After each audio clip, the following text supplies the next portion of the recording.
All right, Erev Tov, everybody. It's welcome. I hope we should hear good news, and I think the Torah is mechasek us and have a little bit sense of normalcy. I think we all agree is very important. I want to welcome Rabbi Elliot Schrier is making his debut, really on Torah in Motion.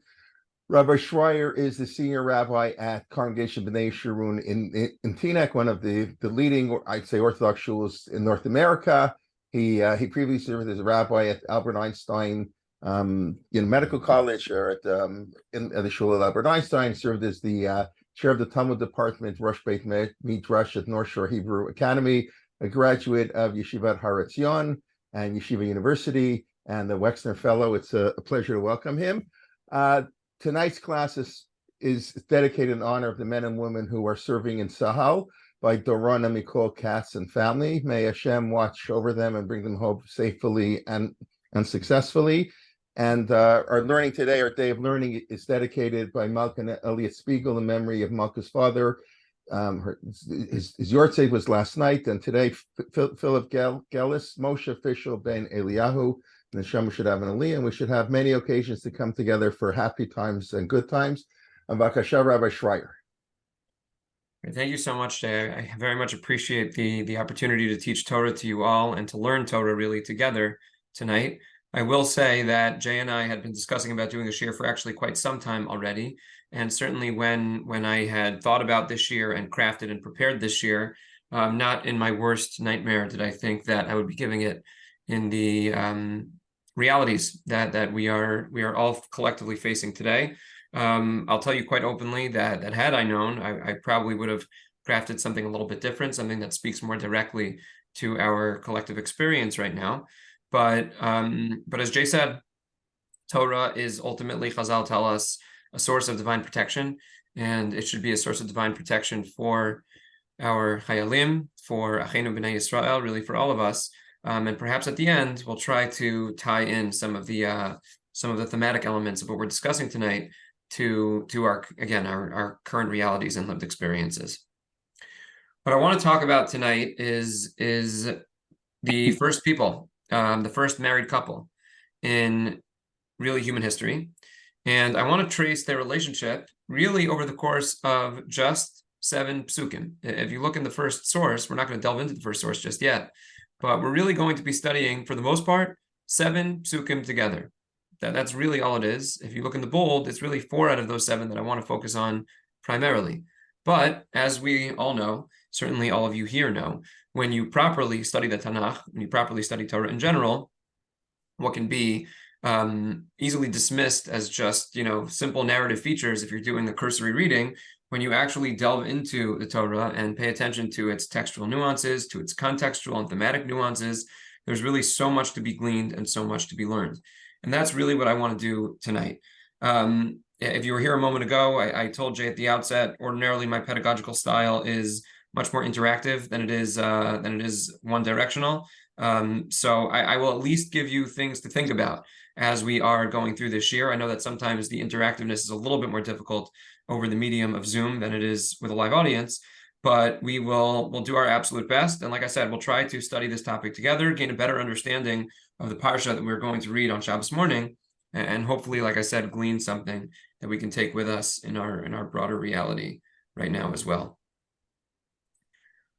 So in studying Adam and Chava and the relationship between them, I actually want to start not by looking at the 7 psukim that I highlighted in source number 1. We will certainly get back to those, but actually by moving backwards. And I want to do a broad thematic overview of the first 3 chapters of Sefer Beresheet. If you look in this first section of our shiur tonight, right under the title of the source sheets, I entitled this, the first 3 chapters of Beresheet, How Many Stories?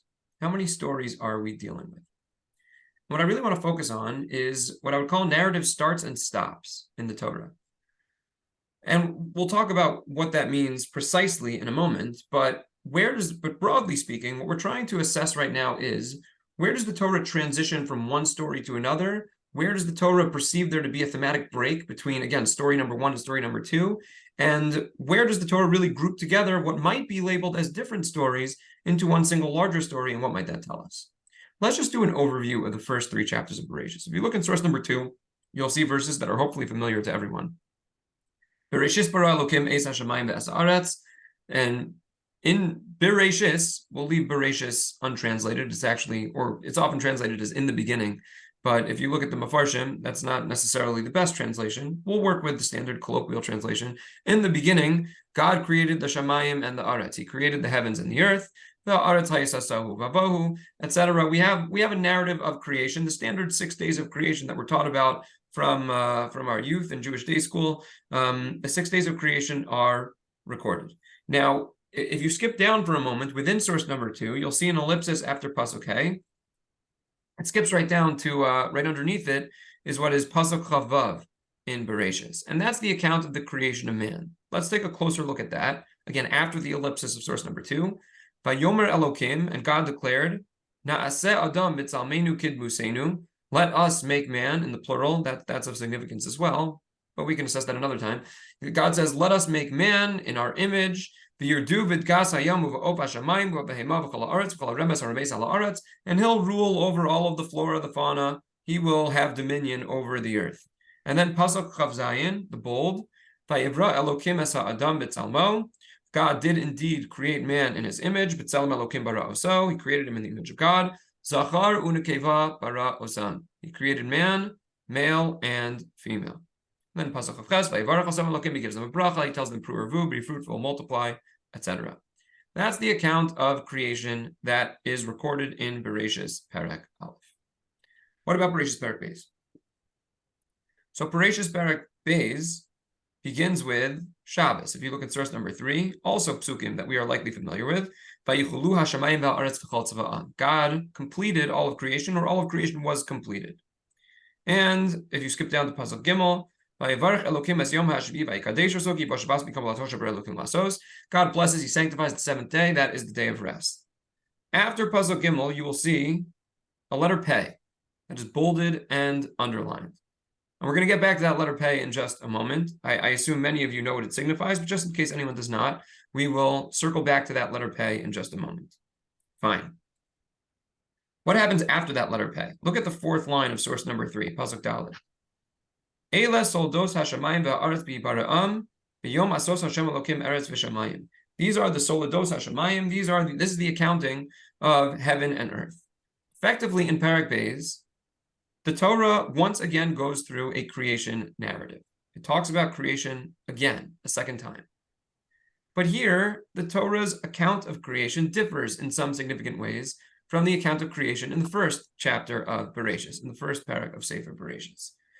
There's been much discourse on the differences between the creation narrative in Perek Aleph and Perek Beis. Perhaps the most well-known modern treatment of that topic is Rav Soloveitchik's treatment at the beginning of Lonely Man of Faith. That's his springboard at the beginning of Lonely Man of Faith. And frankly, the differences between the first chapter of Genesis and the second chapter of Genesis permeated much of Rav Soloveitchik's theological thought. But of import to us is the difference in the account of the creation of man. Once again, skip down to the bold of source number 3. Vayitzer Hashem Elokim es ha'adam. God crafted man, afar min ha'adama, from the dust of the earth. Vayipach be'apav nishmas chayim, vayihi ha'adam lenefesh chaya. And he breathes into him this nishmas chayim, this neshama, this soul, and he becomes a living being. Then, if you skip down to the next bold line, man has this existential loneliness. God realizes that loneliness is not good for man. He creates an ezer kenegdo. He creates a partner for him who ends up being Chava. We have the whole account in the psukim. There's God puts Adam under anesthesia. He does a surgical procedure to remove a rib. He creates Chava. And then finally, again, final bold passage of source number 3. An inspiring pasuk about marriage, about the aspiration of marriage. Man leaves his father and mother and joins his wife to forge a single joint identity. That is the account of creation in Bereshis Perek Beis. So we have 2 creation narratives. That is the basic layout of the first 2 prakim. So if you'd asked me so far in Perek Aleph and Perek Beis, how many stories do we have? Difficult question to answer. We have essentially 2 stories that are both about a common theme, about creation, and they're told in slightly different ways. Now, when you turn Aye. to Beresheet Perek Gimel, I'm hearing Hello? some questions, perhaps, or Aye. okay. When you turn to source number 4, if you look at Beresheet Perek Gimel, we have a new story, at least what appears at the outset to be a new story. The story of Adam and Chava eating from the Eitz Hadas. If you look at the bold of source number 4, they're both naked, they don't have awareness of their nakedness, they don't have any shame. And then and this Nachash is devious, is more devious than all the animals. We know this is setting the background for eating from the Eitz Hadas Tov Hara. Now, one would think that the story of eating from the Eitz Hadas Tov Hara is certainly a distinct story from the story of creation. Ordinarily speaking, when we think thematically about Sefer Bereishis, first story is God's creation of earth, and the second story, perhaps in two different versions, but 1a and 1b, and the second story is the story of the tree, the prohibition to eat from the tree, the failure to observe that prohibition, eating from the tree, and its ramifications, the expulsion from Eden, the story of Paradise Lost. But if you look at the Torah's breakdown, the Torah actually breaks things down in a slightly different way. Let's turn back for a moment, if you're looking at the source sheets, back to the beginning of source number 3, to that important letter Pei that I was speaking about before.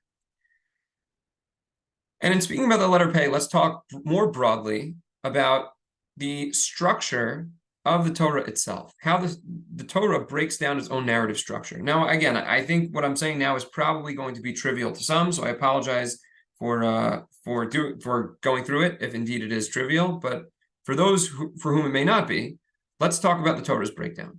In the Torah, we talk about something called parshios. If you look at the Torah itself, the Torah is not broken down into prakim, into chapters. Chapters were a Christological invention. There was some monk, we don't know exactly who he was, in the Middle Ages, who decided it would be a lot easier to understand the Torah, or to reference things at least, in the Bible, what he would have called the Old Testament. And they're broken down by chapter and verse. So he created this whole numerology, he created this whole numbering system, which has become a very useful system for us. It's one that we reference all the time. It makes things convenient, but it doesn't really bear any theological significance for us. It doesn't really bear any significance for the way we study Torah. What is important for us are what we call parshios. If you look at a Sefer Torah, there are small gaps in the text of a Sefer Torah. A Torah is written in columns. You'll see columns of text. And in the columns of text, you'll see small paragraph breaks, small indentations that appear in different ways in the Torah. That is the Torah's way of telling us when there should be a break in the narrative and the indication of the start of something new. It is those, again, small indentations, so small breaks in the text of Torah that tell us, from a Masoretic standpoint, where the next section of Torah begins. Now, in the average publisher, how do they indicate where those breaks are? They're not usually printing things the way that the text itself is printed. So you have some printers who will try to recreate that, like if you look in a Korah and Tanakh, they will try to recreate those small indentations and paragraph breaks. But the average printer will place a letter Pei or a letter Samech. We're not going to get into the nuances of the difference between a Pei and a Pei or a Samech to indicate where there is a narrative break in the Torah. So if you look back to source number 3, and you see that letter Pei, you have a break from the first creation narrative that goes through day 1, 2, 3, 4, 5, 6, and ultimately Shabbos. And the second chapter, the second creation narrative, that again is a recounting of the creation of the world and man in particular, with additional details that don't appear in Perek Aleph. Now here's the critical point for us, where you need to turn back to source number 4. Source number 4 is the end of Perek Beis. You look at that first pasuk, the first 2 psukim there, they are the end of Beresheet Perek Beis and the beginning of Beresheet Perek Gimel. Let's read them together. That's a pasuk that we saw before. That is the summation of the creation of man and woman, of Adam and Chava. Again, those aspirational psukim that describe the kind of existential bond that man and wife can form. Then, second line, man and woman, Adam and Chava, were naked. They did not have any awareness of their nakedness and certainly no shame. And then pasuk Aleph,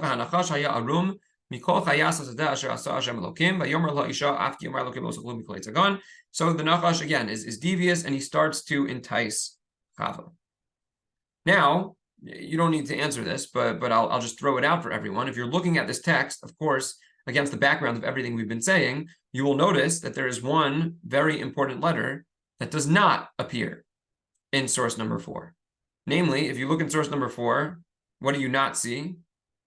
You don't see a letter Pei or a letter Samech. You do not see any break in the narrative. If you would look in a Sefer Torah, the whole second account of creation, with that whole aspirational description of creation of man and woman, existential loneliness, the relief of that existential loneliness, the existential bond and singular identity that they form, all of that leads straight into the story of the temptation of the serpent, which tells you that from the Torah standpoint, these are not to be perceived as two separate stories. The second account of creation is one story with the story of the Eitz HaDa'as Tov Hara, the prohibition to eat from the tree, the temptation to do so, the failure to observe the mitzvah. All of that is a single story. And the reason why that forms an important piece of background for us is because if indeed our topic for tonight is the relationship between Adam and Chava, assessing their marital relationship, perhaps it is significant that the Torah perceives this all as one story that starts with man's existential loneliness, God's recognition of that loneliness, and the existential bond that he forms with his wife. This is a story that begins with two people who are the first two people in all of history to form that unique existential bond. And perhaps what part of the story is, at least one layer of the story, is tracing that existential bond, either the success or perhaps, as we will see, the failure to do proper justice to it as their life together continues in this Gan Eden, in this primordial paradise. So that forms the background of what we're going to study tonight. The background being, again, the larger context of seeing this whole story of the Eitz HaDa'as as part of a larger story involving the creation of man and wife and the bond that they have forged together. Now let's take a look at the psukim that I said we would assess together. And we're going to do that through source number 5, a section that I called Communication and Trust. Here's what I'd like to do. We're going to read these 3 psukim together. There is so much to be mined in these 3 psukim. There's so much, again, if you just read them carefully, there's really so much textual nuance that can really be unpacked. When I used to teach in a high school setting, Jay mentioned that I used to teach in North Shore Hebrew Academy High School. It's a local yeshiva high school in the New York metropolitan area. I used to teach this story, and I would tell my students deliberately, we are going to study a story that you have known for a very, very long time, if you've had a yeshiva day school education. But we are just going to look back at the basic text, at the basic words of the text, read it carefully with a critical eye that you likely have never done before, and you will see layers of meaning that you have never experienced before in all the time that you've studied this story. It's true not only as a high school student, it's true as an adult who's studied Tanakh extensively. It doesn't matter how many times you've heard the story, how many times you've read the story, how many times you've studied the story. Every year when we start anew, there are new layers to be discovered when you read critically and you read carefully. Now, we're not going to focus on all the nuances here. What I want to focus on instead are the nuances in Pasuk Gimel, and that's why I put it in bold. We will read all the psukim, but particularly when we read Pasuk Gimel, I asked you to focus and pay attention to what stands out in this pasuk, what is noteworthy in the Torah's description of the events, in the Torah's description of the dialogue, and perhaps that will serve as a springboard for us to talk about some of the broader themes in the story. So let's read it together. Source number 5. The Nachash was the most devious of all the creatures that Hashem had created. You'll note that the word arum was actually used in the previous pasuk. If you go back to source number 4 for a moment, by Yushnehem arumim, the word arum can also mean naked. Adam and Chava were naked. Ibn Ezra points out that sometimes the Torah will use the same word that has 2 different meanings because of tzachos haloshon. It's considered more poetic when you're able to use that same word, even though it really does have 2 definitions. But moving back to source number 5, the Nachash is the most devious of all of God's creation. Vayomer el ha'isha, he says to woman, to Chava, af ki amar Elokim, lo sofelu mikol eitz hagan. Again, these words are difficult to translate if we're doing it precisely, but we'll do a loose translation. I've heard that God told you that you're not allowed to eat from any of the trees within the garden. That's how the Nachash begins their conversation. Pasuk Beis, the Vatomer ha'isha la'nachash mipri eitz hagan nochel. So first she corrects the record. She says, no, we are allowed to eat from many of the trees in the garden. And then the critical verse for us. Umi peri ha'etz asher besoch hagan, from the fruit of the tree that is within the garden, Amar Elokim, God said, Lo sochelu mimenu v'lo segeu bo, do not eat from it, do not touch it, pen tumusun, lest you should die. I'll read it one more time. I'm really just going to read and translate. I ask you what's noteworthy or significant in the pasuk. Mi peri ha'etz asher besoch hagan, from the fruit of the tree that is within the garden, Amar Elokim, God said, Lo sochelu mimenu, do not eat from it, v'lo segeu bo, and don't touch it, pen tumusun, lest you should die. I open it up to all of you if anyone's bold enough he over never Zoom. said. I see a Chaim. Is it Chaim? Yeah. Yes, what do you say? Lo tid'u was never said. I'm sorry, what is never Hashem said? never said the word lo tid'u. Excellent. Okay, so Chaim points out that the prohibition that God originally commanded Adam was not to eat from the tree. He never said, lo tig'u bo, don't touch the tree. And that's a point that I think is a fairly well-known point. Chava seems to add to the prohibition of God. She doesn't say just that we're not allowed to eat from the tree. She says we can't touch the tree either. And as we will see, that was potentially what led to her downfall. Again, I think this is somewhat of a well-known Rashi, that the Nachash pushed her against the tree. And she, when she realized that nothing happened by being pushed against the tree, she decided to then eat from the tree as well. We won't go into detail on that now, but yes, it is certainly noteworthy that she adds to the prohibition. She says, Lo tig'u bo, we are commanded not to touch the tree. Is there anything else that stands out in this pasuk, in Chava's description of God's prohibition? Yes. Yes, Sima. He names the location of the tree as the tree that's B'toch Hagan. Okay. But if we go back to where that prohibition is outlined, the tree that's B'toch Hagan is the Eitz HaChaim. Okay. So we're kind of confused about which tree are we talking. Chava doesn't say which tree we're discussing. Excellent. Okay, I perfect. And I think that's a very noteworthy observation as well. In case anyone didn't follow exactly what Sima was saying, but we'll just broaden it for a moment. She never identifies the tree. Look at what she says. Again, this is the third line of source number 5. Mi prietz asher besoch hagan. There's a tree inside the garden. She has no descriptive characteristics for it. She certainly doesn't have any proper nouns for it. She has no way to actually identify the tree. There's no identification of it. It's this very broad, generic description of some tree that is within the garden. So I think those are two very noteworthy features of Chava's description of this prohibition. Now, why do I say this is so significant? Because it perhaps highlights a part of the story that maybe we don't think about enough, or perhaps even misunderstand at times, maybe understand but take for granted, that I think is actually critical to our proper understanding of this story. Let's go to source number 6. Source number 6 takes us back again to Beresheet Perek Beis, which we've established right now is part of this same story, is part of one story. What happens here? So again, these are psukim that we looked at before. We'll look at them again quickly. Source Pasuk Zayin, the beginning of source number 6. Vayitzar Hashem Elokim es ha'adam afar min ha'adama. He creates him from the dust of the earth.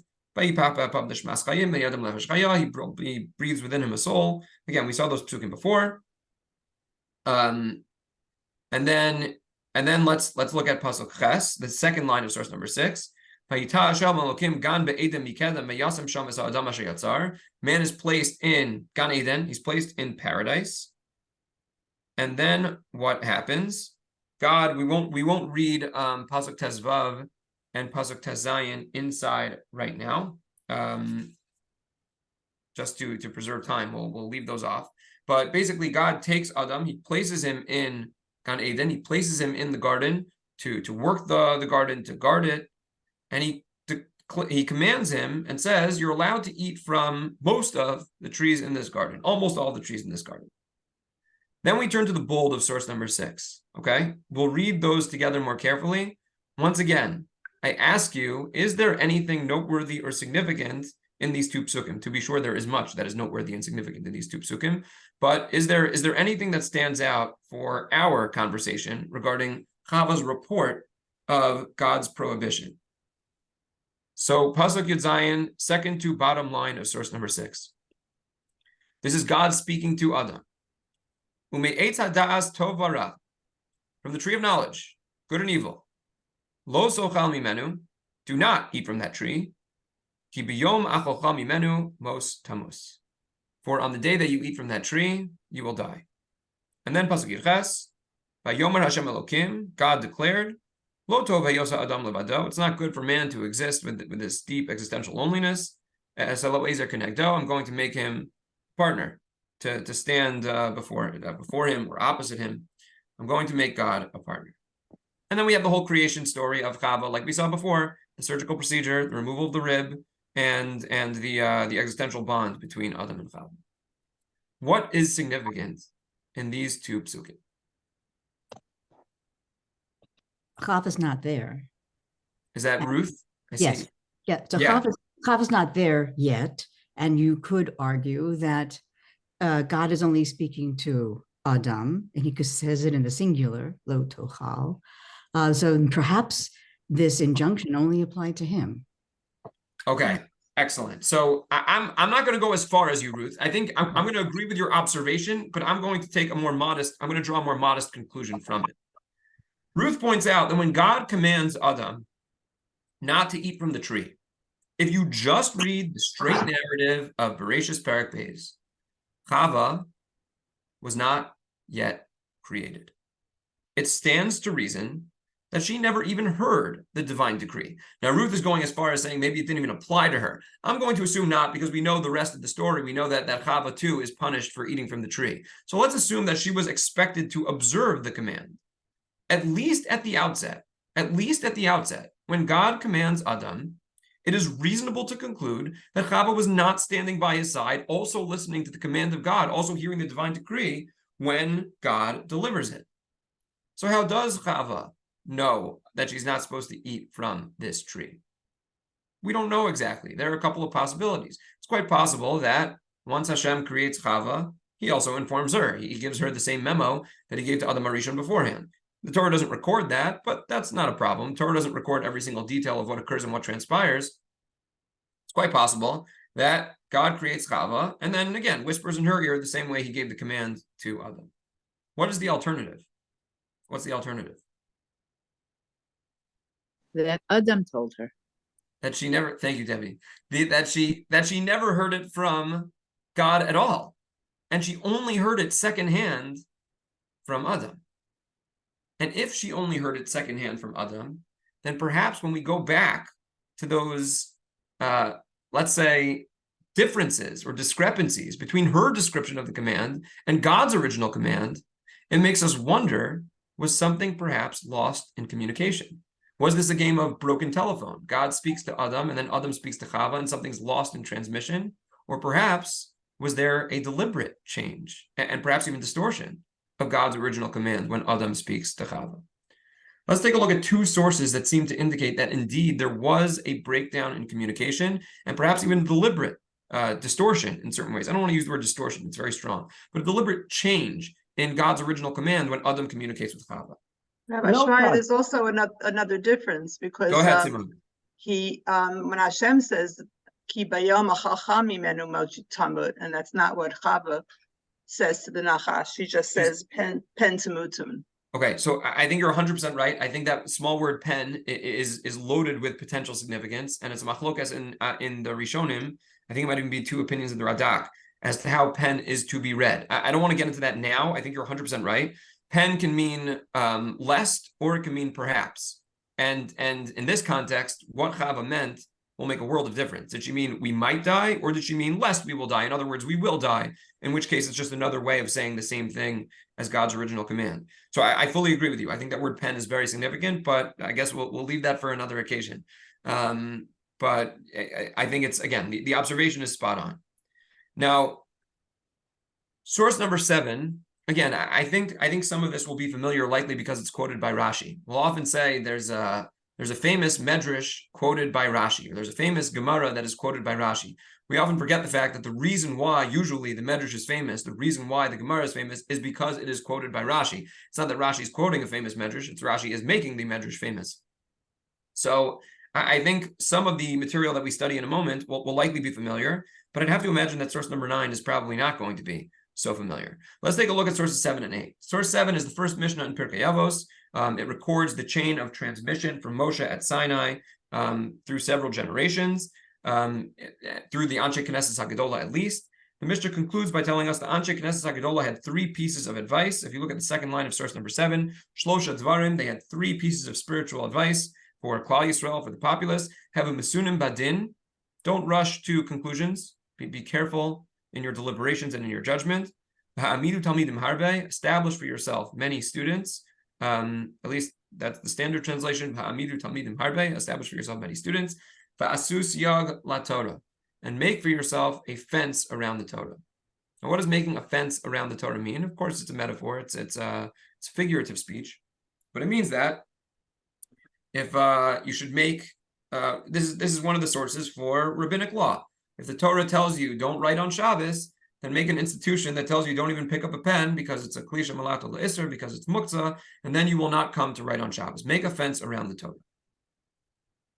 But if you look in Avos de Rabbi Nassan, the Avos de Rabbi Nassan tells us there are some times when that siyag, when that safeguard is appropriate, when Chazal deliberate and make a safeguard that is appropriate. That's something that we, of course, diligently observe. But the Tosefta says there are other instances where people have made fences that have tried to protect the Torah and have done so in a failed way, in an inappropriate way, that has actually not served to protect the Torah, but has served to, unfortunately, quite to the contrary, to lead to violation of Torah. And what's the example that we have in Avos Rabbi Nassan? It is Adam Harishon. Let's take a look at the bold of. We'll take source number 8 from the very beginning. Ezehu siyag she'asa Adam Harishon ledvarav. How did Adam Harishon make a fence for the divine command? Harehu Omer, the pasuk says, "Vayitzav Hashem Elokim al Adam lemor mikol eitz hagan achol tochel." Me'etz, second line, Hadas Tovara lo tochal mimenu ki biyom ha'chochal mimenu mostamus. So the Torah quotes the command that was given to Adam Harishon. Bold of source number 8. Lo ratza Adam Harishon lomar lachava kederech, third line, I'm sorry, she'amar le hakadosh baruch hu. He didn't want to repeat it exactly as he had heard it from God. Elakach amar la, but this is what he says to her. Mi priya eitz asher b'soch hagan, from the tree that's in the garden, amar Elokim lo sochalu mimenu v'lo sigeu bo pentimusun. So what does Adam do? He adds a siyag. He says not only should you not eat from the tree, you shouldn't touch the tree either. Again, that's what's quoted by Rashi. Why did Chava add to the original prohibition? According to the Avos Rabbi Nassan, that is how it was reported to her by Adam Harishon. She wasn't there when God issued the original command. Adam told her, in a desire to protect God's command, that you shouldn't touch the tree at all. And as a result, she ended up sinning. How did she end up sinning? So once again, Rashi says that the Nachash pushed her against the tree. The Nachash realized that the command was only on eating from the tree. That was the only prohibition, not touching the tree. He had her touch the tree, and once she had touched the tree, he convinced her to eat from the tree as well. According to Rashi, he told her, oh, just like nothing bad happened to you when you touch the tree, nothing bad will happen to you when you eat the tree. If you look at the Chizkuni, he has a different approach, and I'm very fond of this approach of the Chizkuni. He says that he said to Chava, you touched the tree, you already messed up. So now you may as well, once you're going down, you may as well go down hard. You may as well double down. You may as well eat from the tree. That's what in social psychology, they call that the what the heck, or what the hell is what they call it, the approach to psychology, where you broke your diet for one piece of cake, you may as well have a second piece of cake as well. So the how did the Nachash know about that prohibition? He was already created at the point that Adam heard the command, so it's quite possible that he overheard. How do we know that he knew? What source? With Adam, we know. HaKadosh Baruch Hu told him. It's a fair question. It's a fair question, Chaim. It's reasonable to conclude. There's no explicit source that tells us God spoke to the Nachash and reported the command to him. From the fact that the Nachash is clearly trying to get Chava to eat from the tree, it's reasonable to assume that he is indeed at least aware. How is he aware? I don't know. But if he wasn't aware, he probably wouldn't be trying to convince Chava to eat from the tree. So we could derive from context, it's clear from the broader narrative that he does have some awareness of this divine command. And it seems like he possibly has even more knowledge than Chava herself. Now, this brings me to my second point.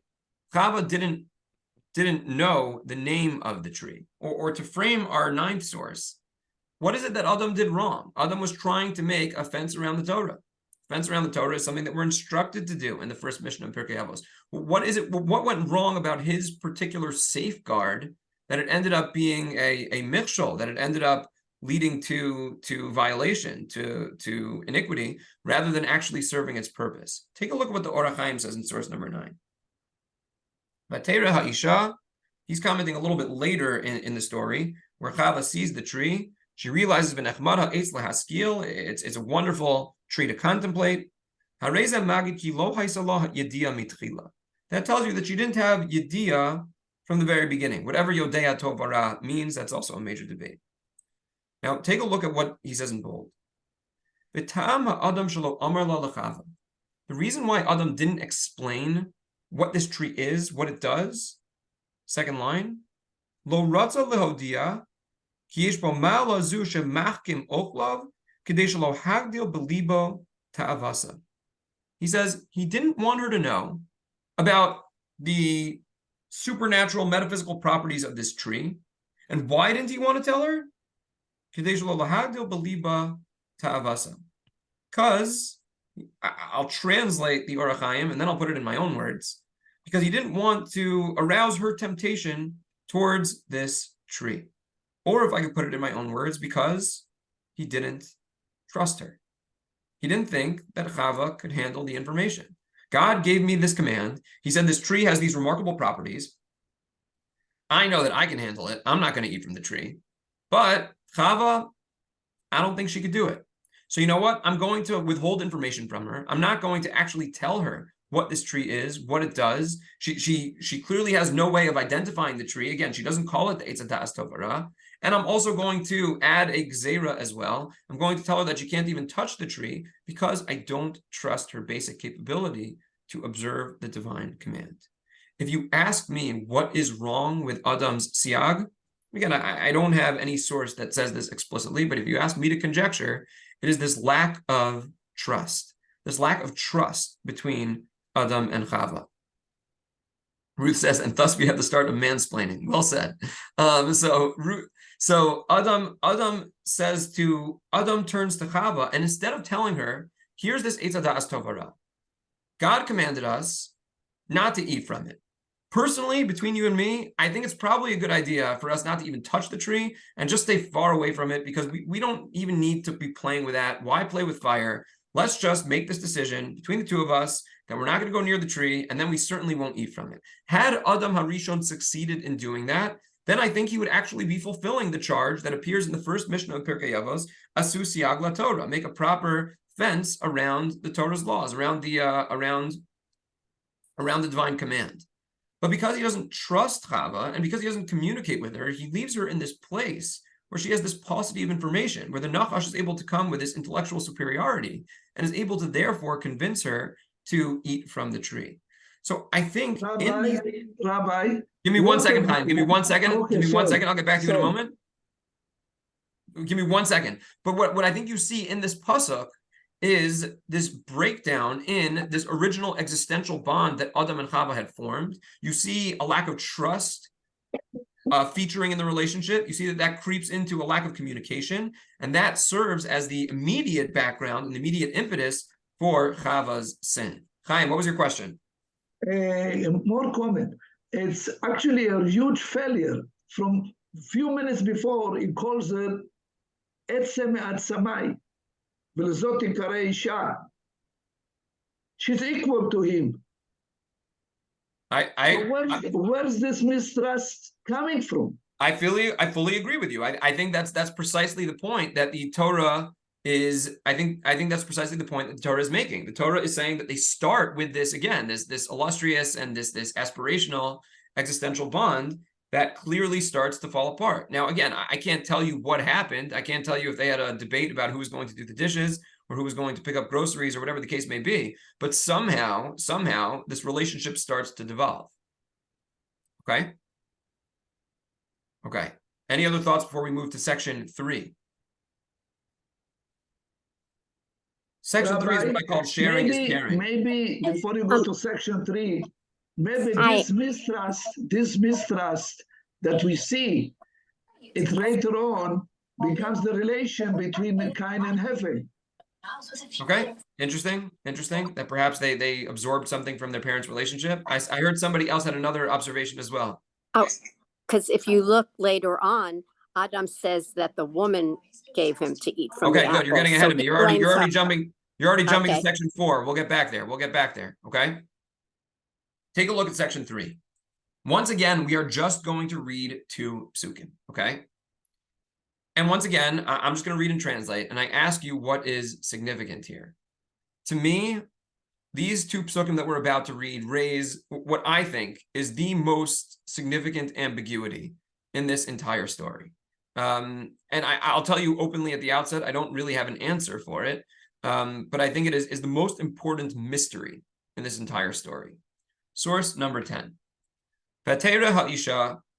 So Chava looks, she realizes Kitova eitz l'ma'achav v'chisa avahu lo'inayim. She sees that the tree is good to eat, that it is tempting to the eyes. V'nechmad ha'etz l'haskil. It's pleasant to contemplate. Why do we have these 3 descriptions of the tree? Also an interesting question that our Mefarshim discuss and elucidate. But ultimately, for whatever reason, of those 3, or all 3 of them, Vatikach mipiryo v'tochal. She takes from the fruit and she eats, and then bold. She gives to her husband as well, and he eats. Then pasuk zayin, their eyes were opened up, and they knew that they were naked. They sew together these fig leaves, and they make for themselves some makeshift clothing. Those are the 2 psukim. Chava sees that the tree is pleasant to the eyes, tempting, that it's wonderful to contemplate. She eats from it. She gives to her husband to eat. Their eyes are opened. They now have some kind of sexual awareness. They're embarrassed by their nakedness. They're aware of it. And they make for themselves some makeshift clothing from fig leaves. What is the significant ambiguity? Rabbi, may I start? Chaim, go ahead again. He told her clear, you should not eat from this. So when she gives him, he does not question anything, and he eats. He trusts his. I guess he trusts his. He thinks that he did a good job in telling her to stay away from the tree and withholding some of the information, and therefore, at least when it comes to eating, he trusts her. But he told her not to eat from that. How does he go and eat from it? Yeah. Do you again when my wife cooks me something, I don't question her kashrus. When I cook her things, which is admittedly, my skills in the kitchen are admittedly subpar. But when I make her a bowl of cereal and milk, I'm very good at making that or something like that. She usually doesn't question my kashrus. We trust each other. So Adam trusted Chava in this instance. But I think there's something more. There's a more significant. Chaim, we'll take up this point another time. But let me move. Let me move to another point. Continue. What I think there's another really significant ambiguity in these 2 verses, in these 2 psukim. What tree is she looking at? Okay, again, I think it's fair to assume that she's looking at the Eitz HaDa'as Tov V'Ra. It's not explicated, fair, but we know what the result is. So it would be odd for her to be looking at another tree and take from the Eitz HaDa'as Tov V'Ra. I'll hone you in on the point that I want to focus on right now. It's the words at the end in bold at the end of pasuk vav. Vatitain gam leisha ima vayochel. She gives to him as well, and he eats. Or let me ask a more direct question. What is the nature of that sharing? Is sharing caring in this instance or not? What are 2 ways that we can conceive of those psukim or understand them? Whatever's going to happen to me is going to happen to you too. Is that what she's doing, Sima? Is that what's happening? I don't think so, but so what's the alternative? She found it good and she said, look, I'm enjoying it. You should also. Excellent. So Debbie and Sima collectively. That's what the text he eats Hold first. on, Chaim. Give me a second. I told you we'll talk more. Chaim. Let me just explain. I don't want to run out of time. Unfortunately, I am going to have to run, as I told Jay. At 9:45, I'm speaking to a bunch of yeshiva boys about the matzav. So we don't have too much time, but so we'll find more time. But Ezra Hashem in the future, if Jay invites me back, we'll do this again sometime. But I think Debbie and Sima just highlighted two radically different approaches to this story. And what we don't have is a clear sequence. Chava eats from the tree. Option number one, she realizes right then and there that she did something wrong. Whatever metaphysical effect the Eitz Hadas Tov Hara had, and again, that's subject to debate, but it definitely changed human nature. She realizes right away. And once she realizes that right away, why is she giving it to her husband? She realizes that she did something wrong. One option, as Sima was saying, is it's an act of sabotage. If I'm going down, you're coming down with me. And that is how Rashi understands this story. If you look in source number 11, Vatitein gam leisha ima, that she gives to her husband as well. Shalo tamos hi v'yichyahu. She didn't want to die, and he should continue living. He's going to go marry somebody else. He's going to forget about me. He's going to find some other romantic fling. I'm not going for that. If I'm going down, he's coming with me. Rabbi Bachaya says the same thing. He learns that from the word ima. If you look at source number 12, Vatitein gam leisha ima. Why doesn't it just say it gave also to her husband? What's ima? Milas ima Torah machashava ra b'isha sheratzasa sheyochel gamhu. He says that word ima means not that she wanted him to eat with her. She wanted him to suffer the ramifications with her. He's going to eat with me. And again, if I go down, you're coming down too. That's one way to read the story. An alternative way to read the story, and I confess to you, I don't have any muck or I don't have any direct source that says this. But another way to read it is that she's not trying to sabotage her husband. She enjoyed the tree. It was good. So she decided that she was going to be a good spouse, she was going to be a good wife, and she was going to share it with her husband as well. Now, that presupposes that whatever metaphysical impact of the tree has didn't happen until after they ate it together, which might seem odd at the outset, but look at what the psukim say. But let's go back to just the bold of source number 10. She gives to him as well, he eats. If you're just reading the straight narrative of the Torah, she gives to her husband, and then after they both eat, then both of their eyes are opened simultaneously. It's almost as if the Eitz Hadas didn't take effect immediately on Chava. It only took effect once they both ate together. She eats from the tree. It's delicious. She just shares with her husband because, again, she wants him to enjoy the experience too. And then they both together realize the mistake that they made. Now, why would there be a delayed effect in the Eitz Hadas Tov Hara? Hard to know in particular, but I would say if the effect of the Eitz Hadas Tov Hara was some kind of sexual awareness and some kind of shame, it's conceivable that in the absence of anybody else to experience that, they wouldn't be aware. They'd just be alone. If Chava was just alone by herself, then perhaps she had no reason for any kind of self-awareness or shame. It was only when there were two people who were capable of recognizing that, who had that added sexual awareness, that they became ashamed of their status. And that, again, is the implication of the pasuk. Does imply that it's at least conceivable that the two of them had the effect at the same time. Now, why do I say this is, to me, a critical ambiguity? Because to me, if you take the approach of Rashi and Rabbeinu Bachaya, or Rabbeinu Bachya, it further reflects the downward spiral of the relationship. If you take the approach that I was suggesting, that maybe she was just sharing it as a good and decent and loving spouse, then this is not a further devolution of the relationship. She was doing the right thing, and then ultimately the effect took place afterwards. But if we take the approach of Rashi, we have Adam not trusting Chava, and then Chava desiring to get back at Adam and make sure that whatever fate befalls her befalls him as well, and you really have this devolution in the relationship.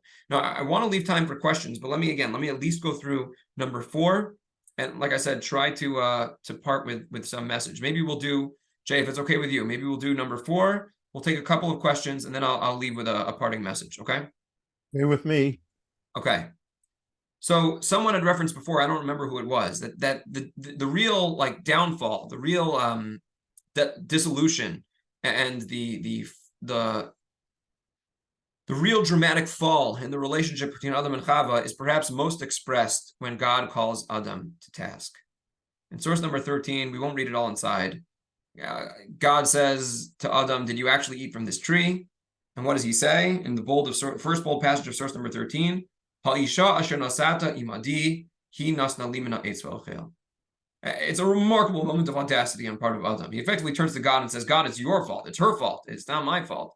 You gave me this woman. And remember, this woman was initially created in our same story in Beresheet Parak Beis, which, as we saw, is connected to Parak Gimel as an Ezer Kenegdo, as this helpmate to Adam, this partner for him, this existential partner. Now he says it's her fault. He turns and he blames her. If you look at the language of the expulsion, here I'm indebted to Rabbi David Foreman, who I don't know if it's any of his books, but I heard him give shiur on this topic. He noted that the language of expulsion mirrors the language of divorce that appears much later in the Torah, in Parshas Kiseitze, in Dvarim Parach Dalet. If you look in Pasuk of Gimel, again, just at the bold, at source number 13, Pasuk of Gimel, just the bold, you have a language of Vayishalachehu, Hashem sends them out. Then Pasuk of Dalet, Vayigaresh Esa Adam, Garesh, he banishes Adam.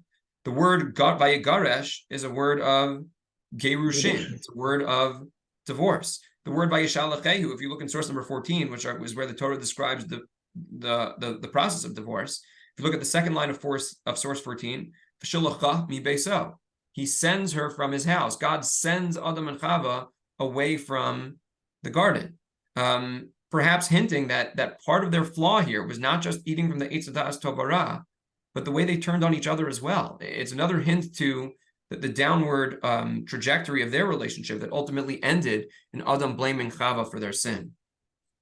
But if there's hope to be had, it is in source number 15. Immediately after the Adam and Chava are expelled from the garden, what do we have? Adam yada es Chava ishto. Adam came to know his wife, Chava. Of course, yada in a biblical context refers to marital intimacy. But the fact that it appears right on the heels of Beresheet Parak Gimel, perhaps, according to some, and there are different ways of learning this pasuk also, does it refer to, was Cain conceived in the garden, after the garden? Again, we won't get into those nuances now. But if you look at the straight narrative of the Torah, perhaps they do internalize some of the lesson. They realize that they've been expelled, perhaps partially because of their failure to maintain their relationship, and they immediately proceed to rebuild the relationship after being thrown out of Gan Eden. So I think when you ask why the Torah is telling us one large story, it is a story about a married couple. It's a story about a romance that failed, but perhaps found some salvation in the end. A couple that were created as one existential entity that started turning on each other, that didn't have trust, failed to communicate, started trying to sabotage one another, ultimately blaming one another, but hopefully absorbing the message and beginning to rebuild. So Jay, let's just take, again, I really do have to run soon. Let's take a couple of questions from the chat, and then let me leave you with one parting piece. You take a quick look at the chat. I should take a look? Okay. There's not too much, and I think you addressed a little bit of it. Okay. Quickly look with you. Fences make good neighbors, a classic Frost poem. But Rose Derby doesn't implies they do not make good husbands. Okay. I don't know if you've read the poem, I'm not sure Frost really believed that fences make good neighbors. I think that's a foil to what Frost actually believed. But that's obviously a classic Frost poem and one of my favorites as well. Could she hope that if Adam also eats, she may be exonerated? That is an interesting question, and there are Mefarshim that say that she was kind of creating this gambit. I don't remember where I saw this, but that she's betting that God is not going to want to punish all of humanity. So if Adam's going to be punished as well, then she herself won't be punished. So she kind of partners in a bid that they won't be punished. Adam invents the Nuremberg defense. Okay. Sima, one more question, and then let me leave you with one final thought. Yeah, just one more quick question. Does anyone say, or is it a possibility that when Chava realized that she ate from the fruit and nothing happened to her immediately, because Hashem says it'll happen that day, biyom ochlo, and nothing happened to her immediately, that she thought to herself, oh, well, it looks like we're safe here, and I can give this to my husband. And nothing is going to happen. And then when they both ate, then that's when they had the effect. It's quite possible. Again, that's quite similar to what I was saying. In other words, the Nachash convinces her that nothing is going to happen. She eats from the tree. She enjoys the tree, right? So she then gives to Adam without any nefarious intent, without any intent of sabotage. She enjoys it, right? It's remarkably similar to what you're saying. And then it's only then that they then again, realize she the wasn't impact. there when Hashem told Adam, B'yom Right. tochal, so she didn't hear that. Right, exactly. It builds on that same ambiguity that existed at the very outset. Rabbi, for the word Yeah. Vayifikechu enehem, maybe there are certain trees they will not give fruits unless a couple of trees are in very close vicinity. There were what? There are some trees that will not give fruits, will not be fruitful unless there are two of them together in the same area. Okay. Like avocado trees, like date trees. If you put just one date tree by himself, it will never give a fruit. Okay. What I'm saying is basically maybe you need both of them in the same condition that their eyes will open, regardless that she. Oh, okay, good. You're using a metaphor to make that same point that I was making before. I think it's an apt metaphor. I hear you fully.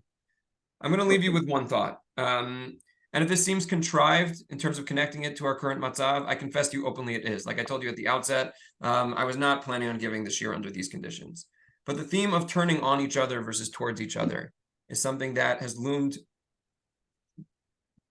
large for me over the course of the last week. I've been sharing this post. I'm on many rabbinic chats with lots of rabbis. And there was one post there have been many posts that have struck me deeply, but I want to share with you one that really struck me and resonated in a very significant way. On one of my rabbinic groups, a post started with the following words. I'd say that Israel is more or less divided into two groups right now. That's how the post started. Now, if you had read that post a week ago and you were asked to fill in the blank, you would have said right versus left, religious versus secular, pro-reform versus anti-reform. You could easily have grouped the Jewish people into two groups that were at each other's throats. But here's how the post concluded. There are two groups. One, soldiers. Two, people who are buying and preparing and delivering things to them. Those are the two groups of the Jewish people right now. I guess from the very primordial beginnings of man, there has been a temptation to turn on each other, to turn on others who are really part of our unique and singular identity, who we should have an existential bond to. But every time that happens, it ends in catastrophe. It ends in expulsion from Gan Eden, or dare I say, expulsion from Artzenu, from Eretz Yisrael as well. And it's only when we can defeat that impulse and stop turning on each other and start turning towards each other that we can actually live in the Gan Eden that is either created by God or the Gan Eden that we create with his divine assistance. If you look back to source number 13 for a moment, the final bold line there is that God guarded Gan Eden with keruvim. With keruvim are these angelic figures we're most familiar with from the top of the Aron Kodesh, that when Klal Yisrael was properly observing the Torah, they faced towards each other. When they didn't, Chazal tell us, they faced away from each other. If we want to maintain our Gan Eden of whatever form, we need to make sure that we are turning towards each other and not turning away. We've seen that over the last week. I pray that we are able to see it continue well after Hamas is a footnote in the dustbin of history. And Be'ez Hashem, may we all continue to turn towards each other and rebuild our own Gan Eden. Be'vias Go'al Tzedek B'Mehira. Amen. Amen. Thank you very much. Thank you. Thank you very much Thank you. here on those Thank you. last words at the end. Thank you, Rabbi. Good night, everyone. Okay, good night, Coco. You have to go to your shiur. Yeah, I gotta go. He was Bye. coming from going to your shiur and they put it in. So thank you. You're Thank very you. busy, Thank you. very active. Thank you. Thank you Yes, so much. Thanks, Jay. good news. Okay, everybody. On that note, coming together. That's of course what I've been. Yeah, that's what we need. 100%. All right, my shiur tomorrow. Back to the siddur at 9:15 in the morning. Those who can make it. Rabbi Liebtag was in America over Simcha Story. Just when I was in touch with him, he's of course still in America. And I mean, I don't know, of course, but he's still in America. And Rosh Chodesh, he's not giving the shiur this week. He's going to start. We decided already before we're going to start shiur next week. But Simi Peters is starting her shir on Yaakov and Esav this week. We'll keep you posted with all the ongoing shir. We've certainly be adding a few as we, in the next week or two. And we look forward to learning with you. And we should hear good news. And our learning should be a schut for the Matzav in Israel.